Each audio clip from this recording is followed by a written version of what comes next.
we're back. Oh, yeah. Is that like the longest I've gone without streaming? Does anyone know? But yeah, Japan was awesome. It was a good time. Japan haul. I didn't actually end up buying too many things. The first thing I bought was that Ohio State jacket. No One Piece merch? Well, that was the other thing. That was the other thing I got. Did I snowboard? I did snowboard. And it was awesome. Snowboarding was maybe my favorite part because it's been a while since it feels like I've done something athletic. I did fall. I fell a lot too, but that's kind of a part of it. Because I think that's how you get better quicker, is by limit testing a bit more and falling. I think I had like 2 or 3 falls in particular that had me scared for a moment. The first one was very early on. Basically, it wasn't like the fall of itself wasn't crazy. I was, just snowboarding like zoom, and I kind of just like fall back, but I like try to brace myself, which you're not really supposed to do with my hands. And so I just like fall like on my wrist hard. Yeah, if I fell on my wrist hard, it just like hurt. It was like, oh, ah, but then it ended up being fine. But yeah, so that was like the first one that I was like, oh, what did I do to myself? And then day 2, where I was starting to get a little bit more comfortable snowboarding, so I would sometimes like downhill kind of try to go. I forget like the term for it. What's the term for it? If you're just going down like this, heel forward, maybe heel forward. I just started like picking up speed, but also it was a little bumpy, so I didn't know how to stop myself because I was worried if I tried to brake, I would brake too hard and either like fall forward or fall backwards. So I just kind of like rode it out a little bit until it slowed down and then wasn't as bad. But that was like the first one with snowboarding that I felt like true fear in my heart. I didn't fall there actually. But that was like the one I was like, oh shit, I actually might end up hurting myself because I'm just going fast. I'm like hitting bumps going down. I don't know how to stop. And even if I do stop, that might not be a safe route either. So that one I was fine that I survived. Another one on the 3rd day, it's definitely, I'm at my best right now for it. I'm going down pretty scary hill. It's not only is it like steep and long, but it's also just kind of bumpy the whole way down too.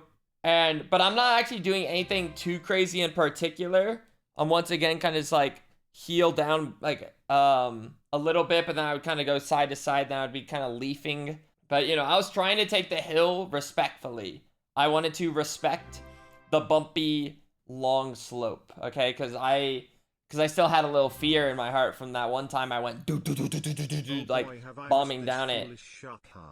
But as I started out respecting the hill, I then began to get bored. And I didn't want to respect the hill anymore. And that's where it went wrong. So it's not that I decided to per se like just start straight nose diving down the hill, but I started trying to carve more, and that was something I wasn't very good at yet, nor had really ever successfully done like a full S motion if you know snowboarding at all. But I wanted to try it. So, and to try to describe carving, so basically, so pretend like this is me going down the hill, okay? So here's my body, here's an arm, here's my front legs. I'm going down. It's basically like making S's kinda. It's like an upgraded version of like just going down the hill like this, side to side. It's like a little more movement and stuff. So that's what I wanted to try to do. And I sort of did it once. I felt good. And then I was like, let me try hitting it harder this time. Like, let's go for a full S. And it was while I'm also like trying to do this S2, I'm picking up more speed because I'm just not doing it very controlled. And I just like, I'm like trying to do like the very beginning of the S, and then I just fall backwards. So like this, and then I'm like down the hill, boom, and like tumble over the hill again. And then I basically just land like head down the hill and like my feet like up the hill. It like had to have looked pretty bad. It definitely felt bad, but it had to look bad because then like 2 other people that were skiing near me, just like random people, like came in to like look at me, and they're like, "Are you okay?" And that one didn't actually afterwards end up hurting that bad. Like, I felt it a bit, but in the moment, I was just like, "Dear Lord." Like, what's about to happen? Because as soon as I fall forward, I'm like, oh no, I have some momentum. I disrespected the slope. I thought I was ready to carve it down. And then just fall forward and then forward again, which I don't even know how. I don't know how I managed to fall like that because I thought my snowboard in and of itself is such a just blocky thing, like it would stop me from rolling.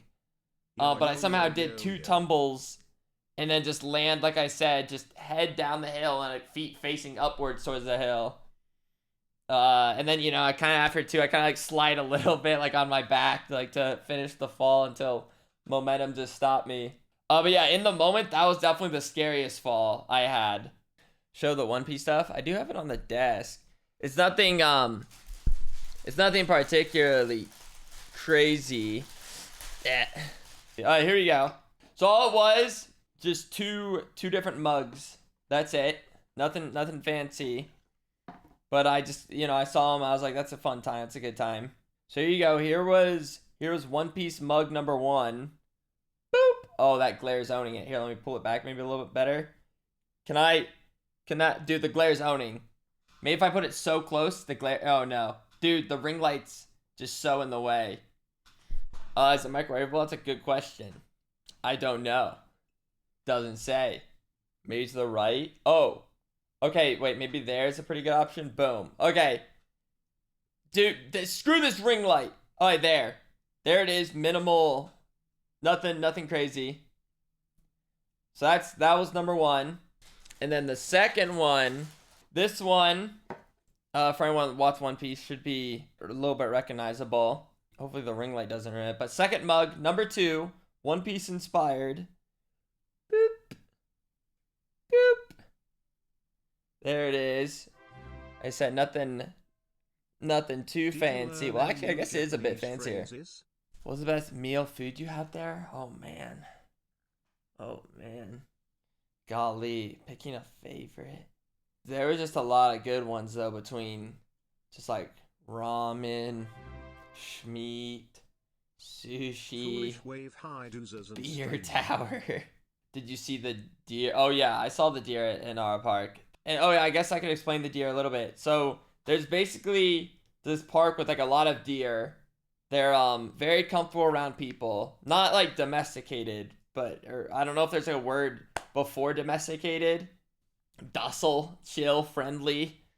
Yeah, one of those. You can feed them food. They're not scared of you. But they're not like trained by any means. So no one like owns them. But yeah, the whole point of the park is you can kind of interact with these deer. You can feed them. Though it's really interesting because they'll bow at you for food is something they've learned. So they'll kind of come up to you, kind of bow. Some will be a little bit more aggressive than others. If like you try to walk away with some food in your hand, they'll kind of follow you. Maybe a few of them will try to like bump you in the butt. Early on going in there, I had to, like I said, attack is a strong word, but there was one attack, I swear on me. But I'll get to that in a second. But yeah, they can get like a little aggressive, a little hangry maybe. But that within like, I don't know, maybe like 20 minutes of being at the park and like having food and feeding them, I got a kind of a good sense of how to be around them without them getting too crazy. But yeah, I got rammed in the butt a couple times. But yeah, maybe they'll kind of follow me. But I got good at it though. I got good at kind of hiding the food, kind of like know the pacing. So I got pretty good at being around them and being able to feed them and stuff. And then a few hours go by. We're walking around and we kind of walk back through the deer again after just exploring. And all of a sudden, it absolutely shocked me. I'm just walking. I'm really not trying to even interact with the deer, but, still just kind of walking past them. And then all of a sudden, one nipped me in the butt. I felt its teeth just do a little chomp. And it just took me by surprise. I wasn't ready for it. I thought I was safe. I thought I had them figured out. But then here this one comes just with a little nip. And then from there on, I had my head on a swivel. I didn't scream, and it wasn't even particularly that painful either. Like, it wasn't like a chomp and like they tried to like rip off my ass. But it was enough for sure to get my attention, and enough to be like, oh, whoa, whoa, what was that? Yeah, I just wasn't ready. Because there was like a sign too they even mentioned, like they might bite. But in my head, I thought that was maybe like I would have to have it coming maybe, or maybe I was like messing with them, or maybe I had food, but I didn't even have food in my hand. I was just walking past the sidewalk, kind of walking past one. So I didn't think one would try to nip me, but then it got me good right in the butt. I was walking with Tina and Shoto, and then I even asked, I was like, oh my goodness, like, is there a bite mark on my ass? Like, did it get a little chomping? Welcome back. Like, did it end up like does it look like that one SpongeBob? Wait, where is it? Oh yeah. I was like worried I was like gonna end up looking like this maybe. I was like take a look, like did the deer get me? But luckily this was not me. I was okay. There was no just chunk inadvertently missing. Oh, we went to oh no, I forget the name of it. There was a shrine we went to though that was in Nara Park. And so one of you might know the name of it. I think it started with a T, but it just had a crazy large statue in it. I tried to take a picture of like the statue, like in this big shrine building. I believe it was a Buddha statue, but it was just so cool to look at, and I would try to take pictures of it, but every time I felt like I took a picture, it just never once did it justice. It just didn't look as big. Todaiji? Is that the name of it?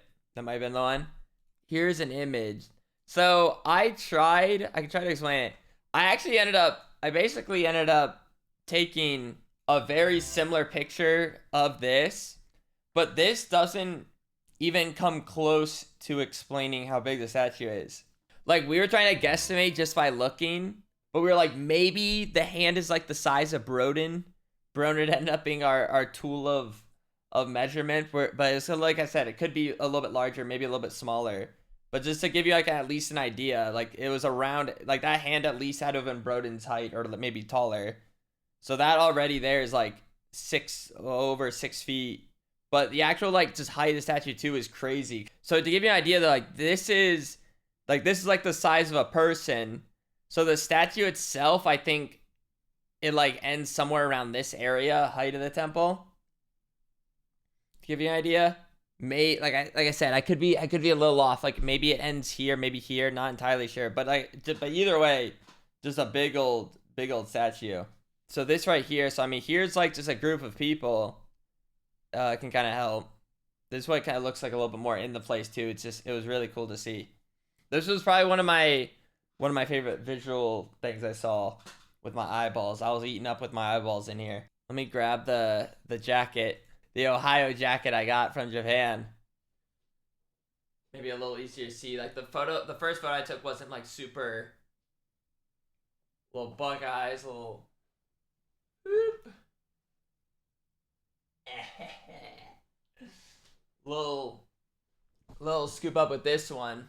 This one though was actually a little tougher to find, and at one point it was just me and Ray in this store, and this is like the third, maybe fourth store that had similar things.